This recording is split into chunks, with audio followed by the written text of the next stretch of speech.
It is just beyond words bizarre how this person acted and how they committed this crime in such a callous way. Tucker Moore Reed. She's waving to the camera in the interrogation room to get them to come back in. She is fully standing up, waving her arms in the air, and she starts to tell them that she feels that she had no other choice than to take Shane's life. I was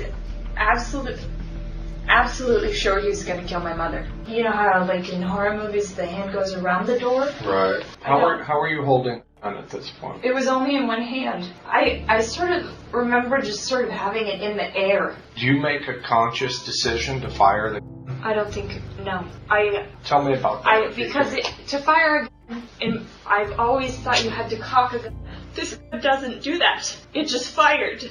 Can you, in your best words and your best recollection, tell us, best you can, exactly what you said to him when you got up there? Just reenact it for us. As loud as you need to be. You know you're not supposed to be here. Get out of here. I haven't. Leave. You're violent. We all know you're violent. Get out of here. It's very loud. There was no mistaking it. So as you heard, Tucker claims that she had no idea how to use the gun. She made it sound like she was just sort of using it as threat to get Shane to go away, and then it accidentally went off. She was never intending to shoot him. So it's clear what she's trying to do here. She's trying to paint the picture of self-defense and an accident. Only there's one major flaw with her story. Turns out, earlier in the day, Shane had called 911 because Tucker was practicing firing rounds on their property. This is Shelley. Hi, I was hoping I could get a sheriff out here. I'm expecting a notary public to be here at 2 o'clock to 2:30, and I don't want any trouble. My sister's over in the house.